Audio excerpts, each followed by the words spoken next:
Hi, everybody. This week I decided to focus on program development.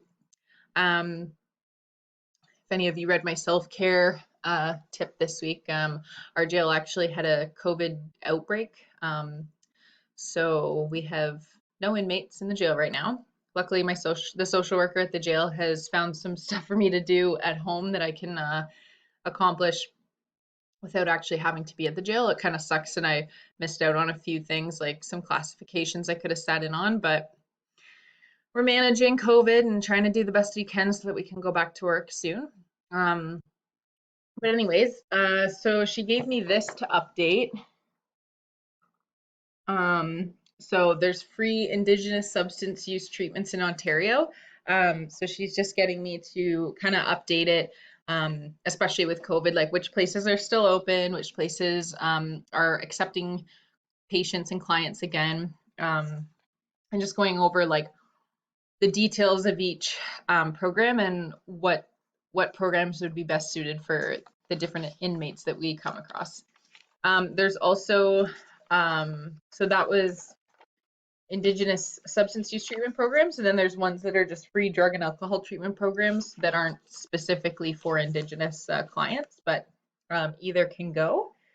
There's Christian faith-based treatment programs that are for specifically French people. And then there's treatment programs that you have to pay for. And then on top of that, they have addictions and mental health treatments and trauma treatment programs. So what we look for with these programs is what the program's called, where it's based out of, some details. So obviously, like this needed to be updated because it only has two things. So I have like my copy on the computer that I've been updating and adding information to. I talked about more about like it's a 28-day program, but I kind of went into detail about like what the program actually looks for and like what the requirements are of the clients that attend the program.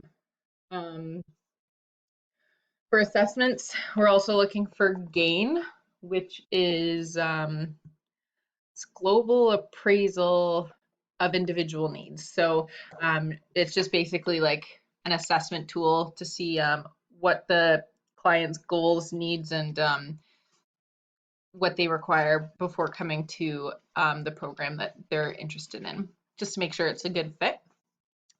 The one thing I always get asked with the inmates is what medications do they allow? So they're always asking about Suboxone and Methadone.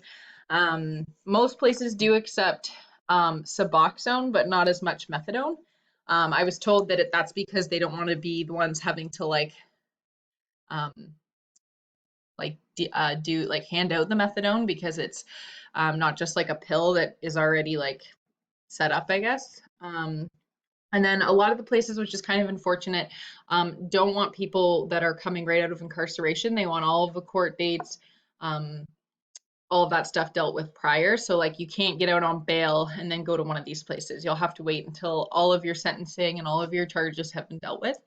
Um, the other issue I'm finding with the free programs is some of the places are like 4 to 6 month wait. So of course, somebody that's struggling with serious addiction, as soon as they get out, if they're 4 to 6 months before they can get into a treatment program, chances of them relapsing, I think, are a bit higher than if they got in right away, which then is another issue I came across with the places you have to pay for.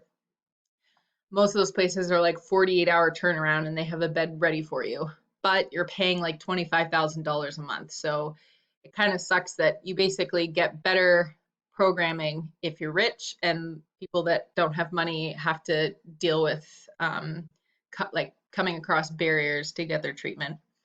I'm kind of excited to continue looking through these programs and just like what Indigenous programs there are. Like, I'm not somebody that's has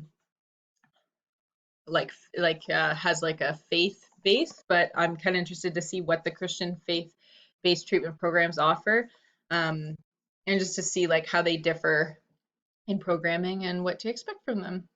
Thanks.